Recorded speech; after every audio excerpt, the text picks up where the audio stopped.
아멘. 자, 오늘 이 새벽에 하나님께서 우리에게 주시는 하나님 말씀은 사무엘상 12장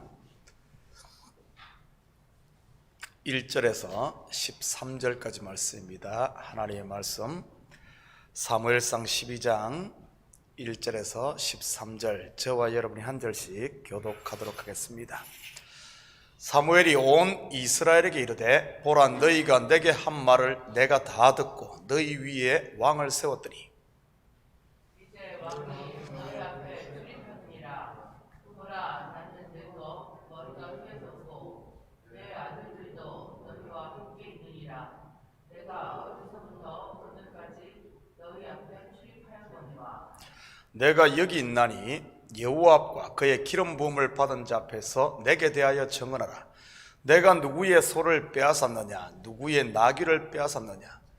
누구를 속였느냐? 누구를 압제하였느냐? 내 눈을 흐리게 하는 뇌물을 누구의 손에서 받았느냐?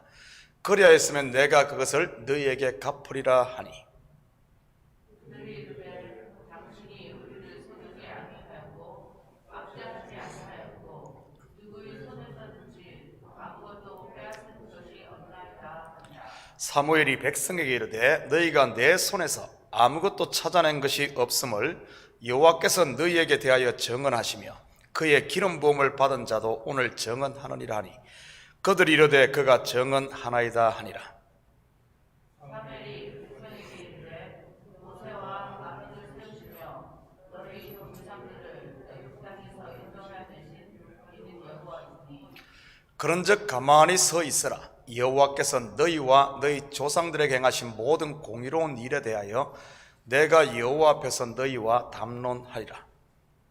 야곱이 애굽에 들어간 후 너희 조상들이 여호와께 부르짖음에 여호와께서 모세와 아론을 보내사 그 두 사람으로 너희 조상들을 애굽에서 인도해내어 이곳에 살게 하셨으니 그들이 그들의 하나님 여호와를 잊은지라. 여호와께서 그들을 하솔 군사령관 시스라의 손과 블레셋 사람들의 손과 모압 왕의 손에 넘기셨더니 그들이 너희를 치매 백성이 여호와께 부르짖어 이르되, 우리가 여호와를 버리고 바알들과 아스타롯을 섬김으로 범죄하였나이다.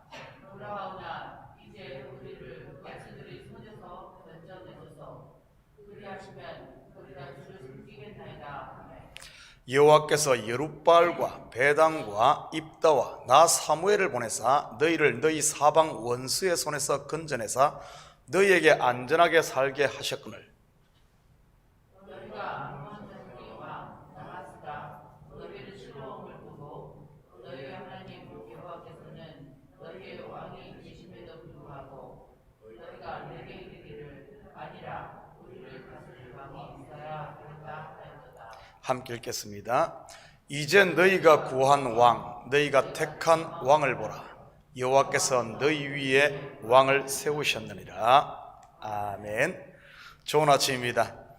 오늘 본문은 사무엘의 이 고별 설교인과 동시에 정계 은퇴를 선언하는 장면입니다. 한평생을 하나님의 선지자로, 제사장으로, 그리고 사사로 일해왔던 사무엘. 그런데 그 마지막이 해피엔딩은 아닙니다. 왜냐하면 이스라엘이 자기들의 왕이신 하나님 대신 사울을 왕으로 선택했기 때문이지. 길갈로 백성들을 모아 첫사랑의 회복을 기도했지만 이스라엘은 자기들의 길을 갔던 것이지요. 결국 사무엘은 이제 모든 것을 사울에게 맡기고 정계를 떠납니다.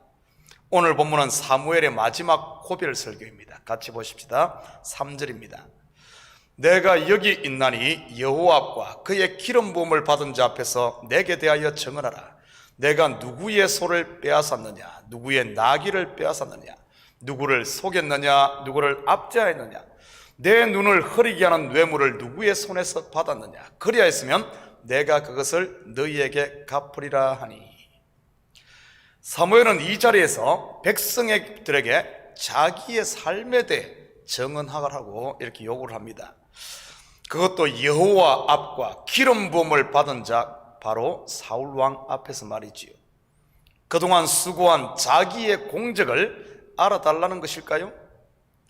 겉으로 보면 그렇게 오인할 수 있습니다. 그렇지만 우리가 살펴본 사무엘의 신앙 인격을 보면 단순히 자기를 자랑하는 것이 아님을 분명히 알 수 있죠. 그렇다면 자기의 오름에 대한 정언의 의도는 무엇일까요? 먼저 그가 요구한 정언부터 살펴보지요. 첫째, 누구의 소나 나귀를 빼앗은 적이 있는가?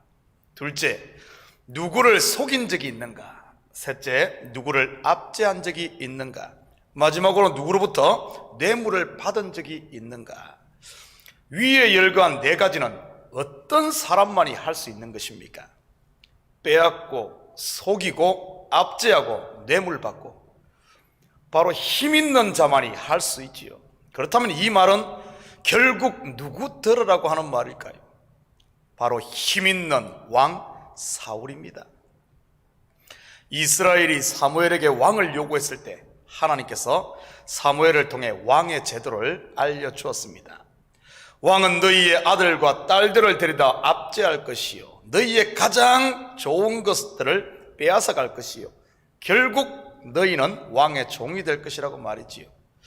사무엘이 자기의 예를 들어 백성들에게 정언을 요구하고 또한 사울 왕에게도 요구한 것은 바로 이 때문이었던 것입니다. 사무엘 자신이 이스라엘의 사사로서 힘을 가지고 있었지만 그렇게 살지 않았듯이 사울 왕도 그러지 말라는 마지막 당부이지요. 결국 이스라엘은 하나님과 사무엘을 버렸지만 사무엘은 끝까지 자기의 소임을 감당하며 이스라엘 백성에 대한 사랑의 끈을 놓지 않았던 것입니다. 이는 또한 자기 백성을 향한 하나님의 변함없는 사랑이기도 하고요. 이스라엘은 하나님을 버려도 하나님은 이스라엘을 버리지 않았다는 뜻이지요. 5절입니다. 사무엘이 백성에게 이르되 너희가 내 손에서 아무것도 찾아낸 것이 없음을 여호와께서 너희에게 대하여 정언하시며 그의 기름 부음을 받은 자도 오늘 정언하니라 하니 그들이 이르되 그가 정언하시나이다 하니라. 백성들과 기름 부음 받은 왕이 사무엘의 깨끗함에 대해 정언을 합니다. 백성들을 속이지 않았고 압제하지 않았고 빼앗지 않았다고 말이지요. 이 말 속에는 사무엘이 깨끗하게 살았다는 말이면서 동시에 이스라엘의 왕이신 하나님께서 자기 백성들에게 그렇게 했다는 의미가 같이 포함되어 있습니다. 왜냐하면 사무엘은 신실한 하나님의 청지기였기 때문이지요. 6절부터 이어지는 사무엘의 설교를 보면 자기 이야기하려고 하는 것이 아닌 바로 하나님께서 이스라엘에게 행한 일들에 대해 백성들을 깨우치기 위함이었던 것입니다. 쉽게 말해 이런 의미입니다. 이스라엘의 참된 왕 하나님께서 너희에게 어떤 불의도 행하지 않았는데 왜 너희는 그를 버리고 왕을 요구하느냐 하는 것이지요. 백성들 스스로의 입으로 하나님 앞과 기름 부음을 받은 왕 앞에서 사무엘의 깨끗함을 정언했다는 말은 자신들이 불의했음을 스스로 정언하는 것이지요. 그러면서 사무엘은 출애굽부터 시작해서 지금까지 하나님의 구원 역사를 소개합니다. 7절입니다. 그런즉 가만히 서 있으라. 여호와께서 너희와 너희 조상들에게 행하신 모든 공의로운 일에 대하여 내가 여호와 앞에서 너희와 담론하리라. 이스라엘이 하나님께 드려야 할 최고의 예배가 무엇일까요? 그리고 은혜 받은 저와 여러분이 드려야 할 예배는요, 살찐 소와 양을 드려야 할까요? 10의 2조를 드리는 것일까요? 심령을 울리는 아름다운 목소리로 찬양의 제사를 드리는 것일까요? 밤이 맞도록 기도를 올려드리는 것일까요?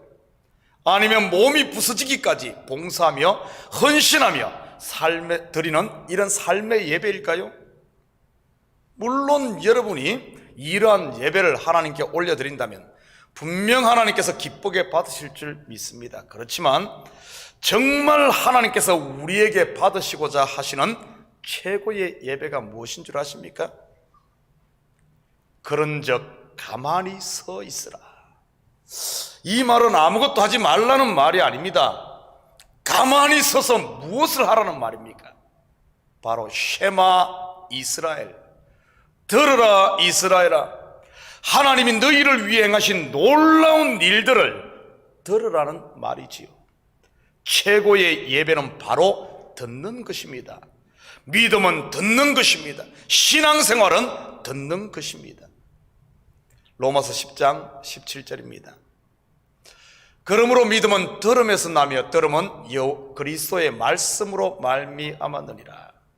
그렇다면 무엇을 들으라는 말일까요?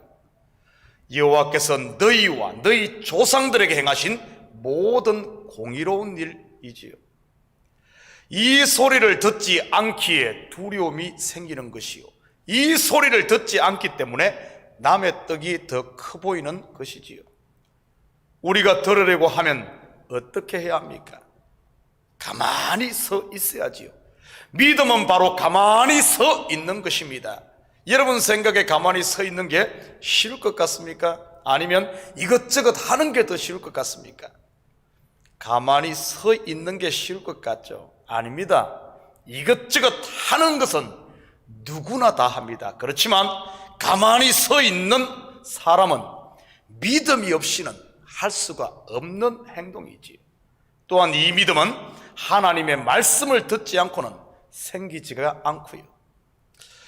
이렇게 간절하게 백성들과 사울 왕에게 당부했건만 나중에 보면 사울 왕이 큰 사고를 칩니다.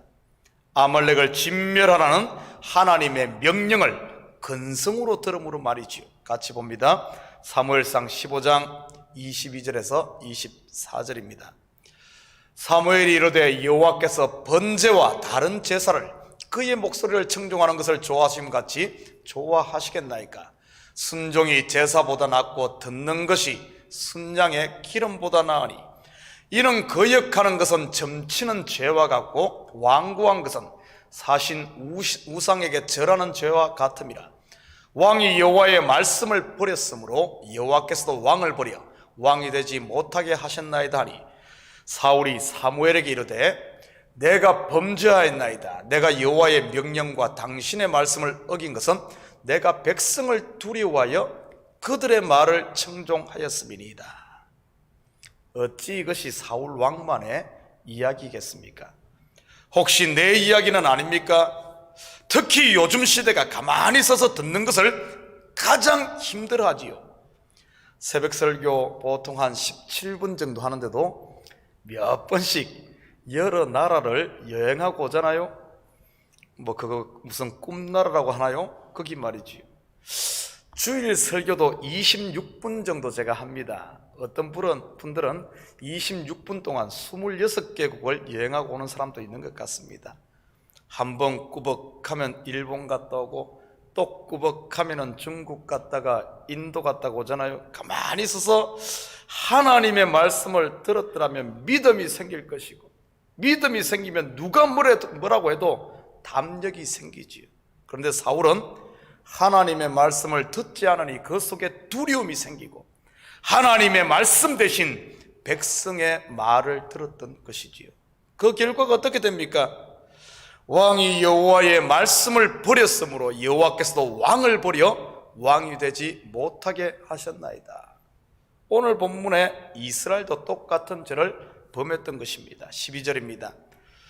너희가 암몬 자손의 왕 나하스가 너희를 치러옴을 보고 너희 하나님 여호와께서는 너희의 왕이 되심에도 불구하고 너희가 내게 이르기를 아니라 우리를 다스릴 왕이 있어야 하겠다 하였도다.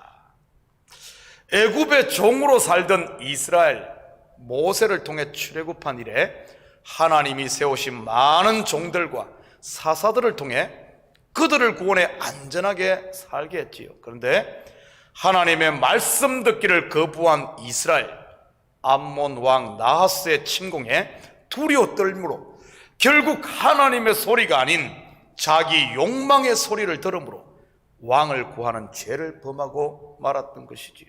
그 결과 하나님을 버리고 자기가 구한 왕, 실상은 스스로 욕망의 종이 되고 만 것입니다. 사랑하는 성도 여러분, 사람은 듣는 존재로 창조된 피조물입니다. 그리고 하나님은 말씀하시는 분이시고요. 성경 66권이 모두 하나님의 말씀으로 가득 채워져 있습니다. 어차피 사람은 듣는 존재이므로 하나님의 말씀을 듣지 않으면 결국 자기의 소리, 세상의 소리, 더 심하면 마귀의 소리를 듣게 되어 있습니다. 여러분 귀에는 지금 어떤 소리를 듣고 계시나요? 오늘 하루도 여러분의 삶의 현장에서 말씀하시는 하나님의 소리에 귀 기울이심으로 생명과 평안을 누리며 사시는 복된 하루가 되시기를 주님의 이름으로 축복합니다. 같이 기도합니다. 사랑의 아버지 하나님, 참으로 감사드립니다. 이 새벽 험난한 길 가운데서도 저희들의 발걸음을 주님 전으로 인도하신 하나님, 분명 하나님께서 말씀하시고자 하시는 아버지한 바가 있어 우리를 이곳에 부른 줄 믿습니다.